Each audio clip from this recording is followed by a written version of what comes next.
Welcome to Bobby's kitchen. Bobby's கிச்சனில் வித்தியாசமாக ஒரு புளிக்குழம்பு கத்திரிக்காயை வச்சு செஞ்சு பார்ப்போம்.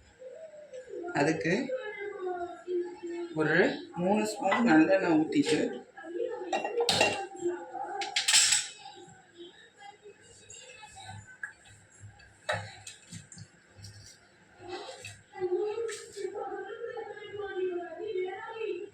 அதில்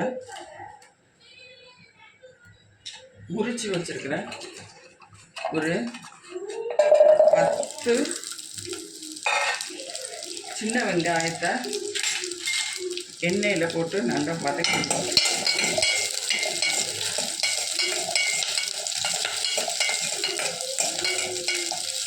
இப்போ நல்லா வதக்கியாச்சு. ஒரு அரை கையளவு 2 ஸ்பூன் மாதிரி தேங்காய்,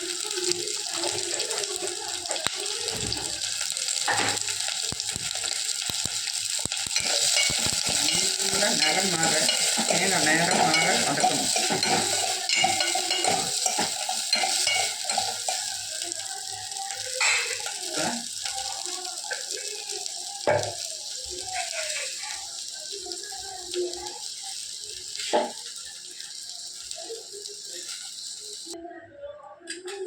ஒரு ஸ்பூன் சீரகம்,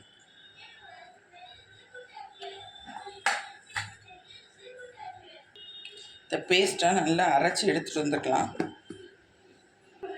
இப்போ நல்ல பேஸ்ட்டாக அரைச்சியாச்சு.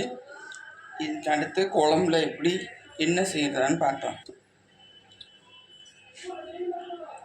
நம்ம திருப்பி எண்ணெயை ஊற்றிக்கலாம்.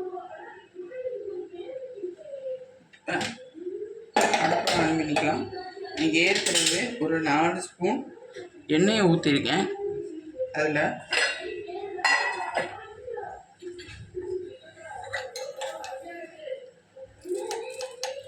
அரை ஸ்பூன் கடுகு உளுந்தம்பருப்பு.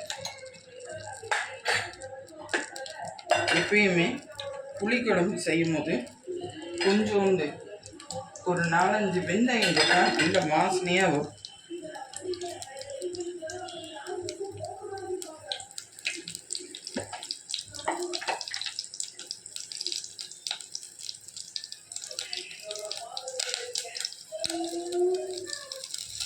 வேறு பேனில் செய்யணும்னு அவசியம் இல்லை, அதே பேனில் கூட செஞ்சுக்கலாம்.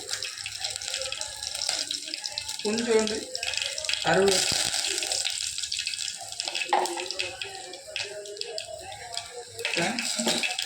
வெட்டி வச்சுருக்கிறேன் வட்டமாக வெட்டி வச்சுருக்கிறேன் வெங்காயத்தை 4-5 ஒரு 6 வெங்காயம் ரவுண்டாக வெட்டிக்கோங்க. ஒரு சின்ன சைஸ் தக்காளி.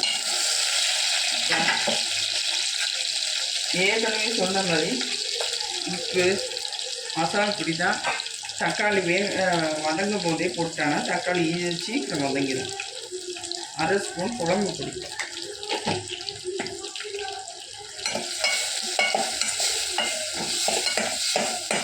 நான் சின்ன சைஸ் தான் போட்டிருக்கேன் அப்படின்ட்டு நினைப்பீங்க.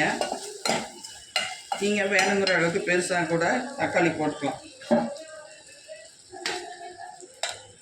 இப்போ ஒரு 4-5 கத்திரிக்காவை நீல வாக்கில் வெட்டி வைக்க அதை செய்யணும்.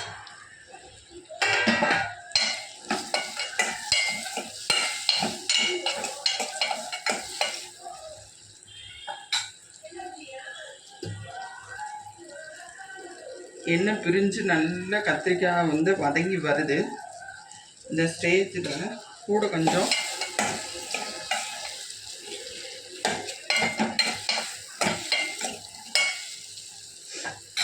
வதக்கி விட்டுட்டு அரைச்ச மசாலாவை சேர்த்துக்கலாம்.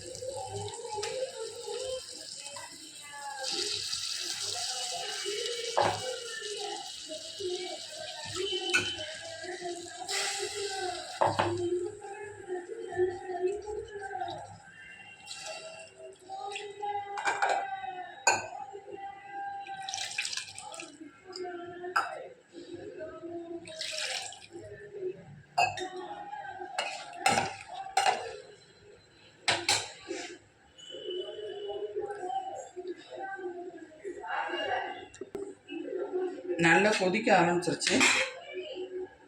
இந்த ஸ்டேஜில் மூடிடலாம். இப்போ நல்லா கொதிச்சு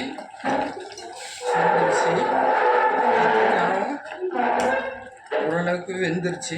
கூட கொஞ்சம் வேகும்.